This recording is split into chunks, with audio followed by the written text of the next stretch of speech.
everyone! So, I'm Cindy, Mrs. B, and you're watching Mr. and Mrs. B of Moss Design House.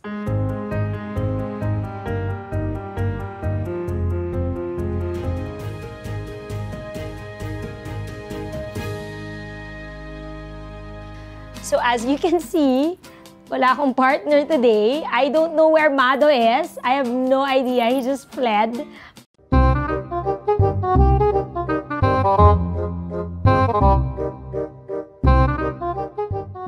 We're going to be answering most of the requested questions in the comments.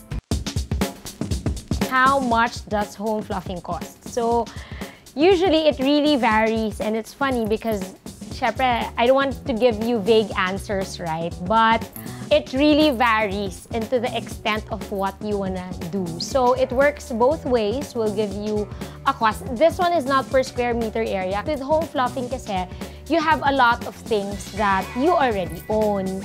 So I guess it's more of a setting the budget that you have, putting that aside, and then telling your interior designer or us, what is your budget? And then from there, we work our way up. From the onset pa lang of your discussion with your interior designers, it's very wise to already let them know how much your budget is para there's no waste in time and effort. Because kami, as designers and creative, what we do is we dream big, right? So it's sky's the limit for us. And when we present something that sky's the limit, biglang, hindi pala because your budget is this only. If you have a serious inquiry, just go to our Instagram page or our Facebook page at Moss Design House.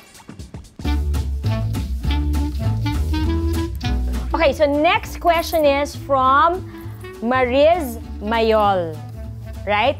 3 months ago, grabe ang tagal na, and this has been a repetitive question, Can you do a video on pros and cons in hiring an interior designer, and how much does it cost to hire an interior designer? It's good to hire an interior designer from the onset because it saves you a lot of cost later on. Because at least in planning stages pa lang, you already have someone who can tell you what is the proper flow, someone who's gonna give you proper advices, someone who's going to study really the layout, your lifestyle, and custom fit it for you and how you live at home, no?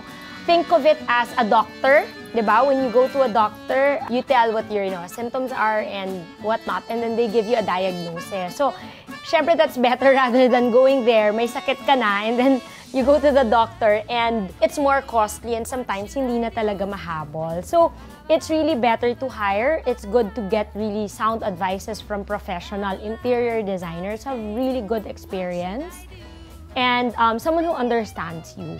Now, how much does it cost? I hope I'm gonna say the right thing from all my colleagues in PIID, but the range of the interior designer's fee varies because that's usually based on how big the project is. So, the smaller the square meter is, the higher the rate is per square meter. So, the bigger the square meter is, the lower the rate is per square meter. Kasi, syempre, you know what they say, big or small, it's the same effort. My next question is from R. Michael Tan. Is it better to build or buy a house? I know that this has been discussed by Slater, but he's an engineer.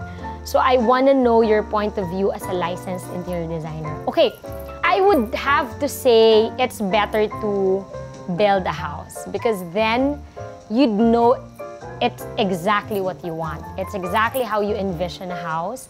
How many bedrooms? I mean, it's gonna be custom fit to your family, right? And your lifestyle. But, syempre, that will cost more time.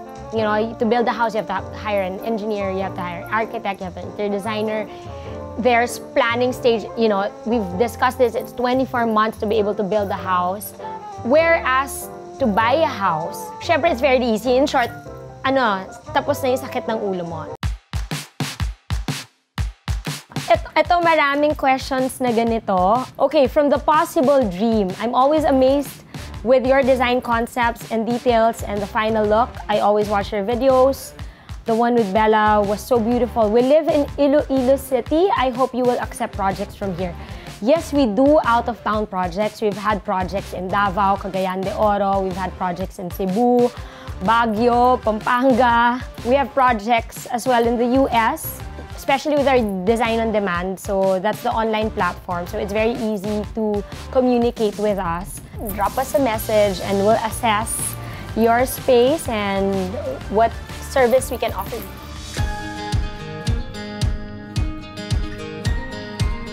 I've read it quite a lot in the Bella episode. So how come daw we didn't design the kitchen of Bella? Bella had mandatories basically. She had the minimum lang of what we can design. The kitchen, sinabi niya lang talaga, as is lang yun. I don't have to change it. And for those people naman who are asking why is the dining table there right when you open the door, it's because the kitchen is just across it. And that was the original placement of the dining table of the previous owner. So Bella didn't want to change it. So trust me guys, we've thought about it. We've had all possibilities when we design, but at the end of the day, it's really what works with the client. So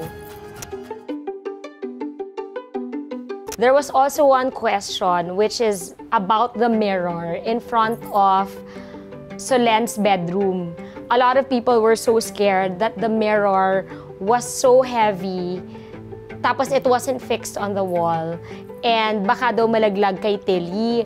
Trust me, I've done that so many times. It's a modern way of putting large-scale mirrors. That mirror is very, very heavy. That is at least there were 4 people that carried that mirror, and it's not easily to get toppled over. So we're not doing anything that would harm anyone. We've thought about that a million times over. For those of you who are thinking of doing the same, make sure that your angle is correct. It leans in your wall properly, not too upright. It has a certain angle that you have to follow so it doesn't topple over. Make sure that your mirror is also quite heavy at the base, that it's not easily moved. You have to do that stress test, okay? Na parang, oh, madali ba itong mabangga or anything. From It Sam Time. Hi, Mr. and Mrs. B. What are the tips you can give to families that are just renting but still want to have a cozy and well-designed home? Well, okay, Mrs. B na lang, this is Mr. B. Tips on making it homey and cozy. Okay, lighting is very important. You have to double check your lighting. Are you using warm white, cool white, daylight? So if it's coziness that we're talking about, make sure that you have lighting not just overhead. You have lighting coming from the floor lamp. You have a lighting coming from a table lamp.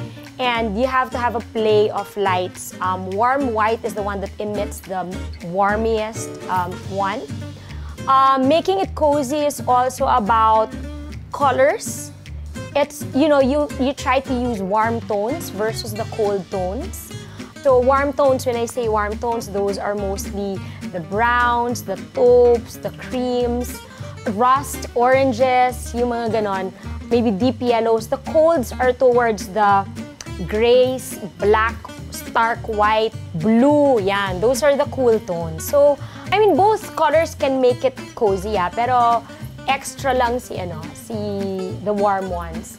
Okay, so if you are renting, I would think that you don't want to really invest so much of your money in renovation because you think, hindi mo naman siya madadala, diba? So, if eventually down the road you plan to buy a house and you realize you want to invest in certain pieces, invest in the ones that are movable, right? So, is that a dining table? Is that a Herman Miller chair? Is that a beautiful, Minotti sofa? I mean, it's more of those pieces that you can take with you versus a modular cabinet that pag binaklas mo, sira na siya. This is from KY and Kinda. By the way, are there design styles that go well together, like industrial, mid-century, modern, vintage, eclectic? How to make styles more transitional? This is actually a very good example already, like mid-century modern. That's good na. Two separate themes yon. Vintage eclectic is also very good because they really do go together. Industrial and rustic, yan, they also go well together. I'm all about the juxtaposition of different styles. The more contrasting designs are, the more interesting they become. Just be mindful of the way you combine materials, the way you combine the themes. Now, in terms of transitional naman, I've had one client actually ask me, and it's really funny because her question was, if I want to just renovate my living room, but I don't want to renovate my bedroom, how do they make it more in sync? Find a median style. So you can go with, say, ultra-modern, pero find elements from that shabby chic that you can incorporate. So parang there's a slow transition. So it's not as if like when you step out of the living, you're transported into a different space. Kasi syempre, ayaw nga natin maging chop suey. So find loose elements that you can incorporate. From Sham. Since it's Chinese New Year, guys, do you consider some Feng Shui in doing the placement of stuff in a room? You know, sabi niya. Yes, we do. We practice the most basic Feng Shui. I mean, a lot of it are really, you know, very basic and logical naman. What I try to do, and to be honest with you, when I have a client who's super strict on Feng Shui, hindi ko na talaga kinokontra kasi ayoko namang masisi, di ba? Malasing siya down the road, tapos isisi pa sa akin na hindi ko nilagay yung pusang gumaganon. But in truth, what I do is I work around it. Okay, if there needs to be a water fountain in the east-west corner of a room, I try to put it on a nice plinth. What are the things around that fountain? The challenge for interior designers is that how do you make this not stick out? So then you build, you know, you choose the decors around it, you choose where it's going to be put, you choose to have a cloche around it, you know, things like that. So interior designers challenge yan. You have to be very creative in making it work. What do I do when Feng Shui dictates a contradicting style as mine? The good thing about at least my projects is that the Feng Shui comes in the planning stages pa lang. So if the Feng Shui says the bed cannot be here because there is a sink under, then we're still in the planning stages and I can easily move and adjust that. Ang mahirap is that pag pinasok niyo yung Feng Shui, tapos na yung bahay or nagko-construct na yung bahay. Make sure to bring in your Feng Shui in the planning stages along with your interior designer. Okay, style your heart out. How do you acquire your first design or event client? And what are the hurdles and challenges did you face when you were starting out in terms of putting yourself out there? Would love to hear from you. First client that I've ever had was actually Robbie Carmona. And he is a famous fashion director and he's a famous event director as well. Because I met Robbie there and then Robbie said, Cindy, gawin mo naman ako ng condo. So I did this condo, gung-ho attitude, guys. Like, I was working and he wanted me to racket. I was like, okay, go, let's do racket. Can you do production design and event styling? Sabi niya, sige, game ka ba? Mag-production design ka kasi kulang ng production designer sa Pilipinas. And then, I said, okay, sure. I had no idea what production design is, but it seems very interesting because I love visual merchandising. So I said, okay, sure, let's do it. And challenges was really the birth pains. You know, when we were bigger, when we were growing bigger than what we expected. So the projects were faster than what we were churning out. Moss Design House is a firm that's kind of like a family firm. Because of that, we were very emotional about things. And our decisions are medyo jaded ng konti because what we had to do was to hire a general manager to sort of like, you know, be in between. Para walang away, di ba? Siya yung nagde-decide sa gitna. And it was the smartest decision we've done. So since then, we are a structured firm. We hold everything now in place. Challenge when we were starting out, it was more of, I think, time. I think we were really out there, out there, doing everything by ourselves. But there's no regrets. I mean, I was just a one-man team doing everything from meeting to conceptual to drawings. Ako talaga, working drawings, elevation, blueprint plans, until execution. But no regrets on that because I cannot anytime go back to doing that, honestly. It's so important as a business owner that you know each and every step and that you had gone through that. Because you will understand the plight of your employees and your staff. Okay guys, ang dami talagang comments. How come Mrs. B talks all the time? Mado is really a very quiet person. He is an action man. Ganun na lang yun. So that's his love language. It's action. And gusto talaga masalita. So huwag natin siyang pilitin. That's really how our dynamics work. Where do you get your clothes? Ang dami ring tanong, where do I get my clothes ba daw? Do I have a stylist or anything? Interiors go side by side with fashion, I guess. I love fashion and clothes and accessories in the same way as I love interiors and design. I do everything on my own. I don't have a stylist. My clothes are my own. I don't borrow it from anybody else. I love to shop. Last question, nakakatawa to. Anak niyo po ba si Bianca? Guys, tuwan-tuwa talaga kami kasi hindi ko alam kung mai-insulto ba akong ganun ba ako katanda. Hindi namin anak si Bianca. Bianca is a design associate at Moss. She's been with us for 2 years. I'm very young, guys. 40 years old lang po. So, hindi ako pwedeng magkaanak na kasing laki niya.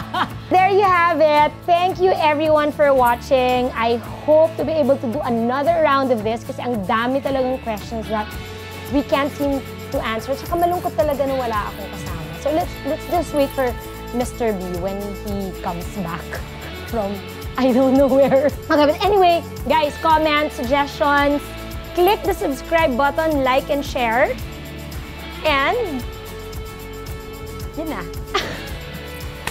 Anyway guys, I'm Cindy, Mrs. B, and you're watching Mr. and Mrs. B of Moss Design House. Woo! Bye! I survived this episode. Walang kasama.